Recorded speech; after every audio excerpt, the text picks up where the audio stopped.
আল্লাহ নবী রাহমাতুল লিল আলামিন, আল্লাহ নবী রাহমাতুল লিল আলামিনের শরীর থেকে সিংহা লাগানোর ফলে পচা মরা রক্ত বের হয়েছে।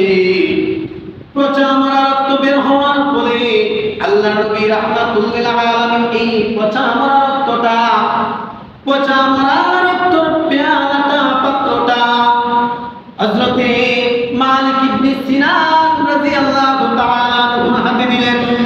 মালিক ইবনে সিনানের হাতে দিয়ে বলেন, হে মালিক ইবনে সিনান, হে আমার সাহাবী, যাও যাও যাও, এই পচা মরা রক্তটা দূরে কোথাও ফেলে আসো, দূরে কোথাও ফেলে আসো, দূরে কোথাও রেখে আসো।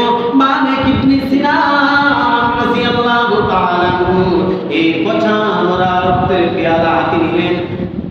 হাতে নেওয়ার পরে দূরে কোথাও গিয়ে কোথাও লুকায়িত হয়ে ওই মালিক ইবনে সিনান আল্লাহ নবীর এই পচা মরা রক্তটা পান করে ফেললেন, জিহ্বা দিয়ে চেটে চেটে খেয়ে ফেললেন। আল্লাহ নবীর কাছে যখন আসলেন, আল্লাহ নবী জিজ্ঞাসা করলেন, হে মালিক ইবনে সিনান, তুমি আমার এই পচা মরা রক্ত তুমি কোথায় নিক্ষেপ করেছো, কোথায় ফেলেছো? আল্লাহ নবীর এই সাহাবী বলেন, ইয়া রাসূলুল্লাহ, ইয়া হাবিবাল্লাহ, আমি নিক্ষেপ করে ফেলেছি। কোথায় নিক্ষেপ করেছো? ইশারা দিয়ে দেখায় দেয় আমার পেটের ভিতরে, আমার পেটের ভিতরে। আল্লাহ নবী রাহমাতুল লিল আলামিন বললেন, হে মালিক ইবনে সিনান, তুমি আমার এই পচা মরা রক্ত তোমার পেটের ভিতরে নিক্ষেপ করেছো কিভাবে? আপনি যখন আমার হাতে পাত্রটা দিলেন, তখন এই রক্ত থেকে এত সুন্দর সুমিষ্ট ঘ্রাণ বের হইতেছে, আমি আর কোনদিনই সুমিষ্ট ঘ্রাণ কোথাও পাই নাই। আর আমার জিহ্বাও মানতে ছিল না, আমার জিহ্বা ওই পচা মরা রক্তের দিকে লালসা বেড়ে গেছে, আমার জিহ্বা ওই মরা রক্তের দিকে ঝুঁকে গেছে। এই জন্য আমি যে আমার অজান্তে কোন সময়ে রক্ত আমার জিহ্বা চেটে চেটে আমার পেটের ভিতরে নিক্ষেপ করে দিয়েছে, আমি তা জানি না। বলেন সুবহানাল্লাহ।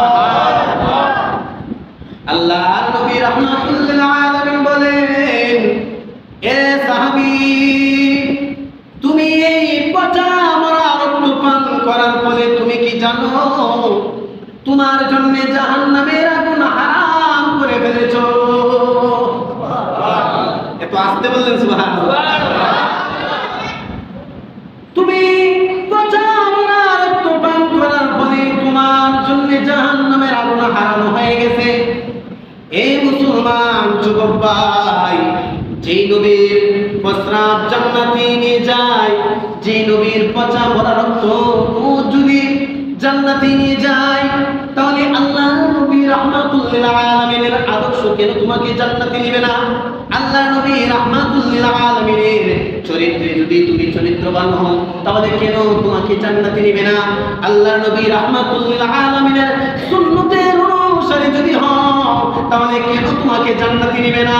আল্লাহ নবী রাহমাতুল লিল আলামিনের হাদিস প্রমাণ করে যদি কোনো ব্যক্তি আমার একটা সুন্নতের অনুসরণ করে, আমার একটা সুন্নতের অনুসরণ করে, তাহলে ওই ব্যক্তিকে আমি নবী সুপারিশ করে জান্নাতে নিয়ে যাওয়া আমার জন্য ওয়াজিব হয়ে যায়।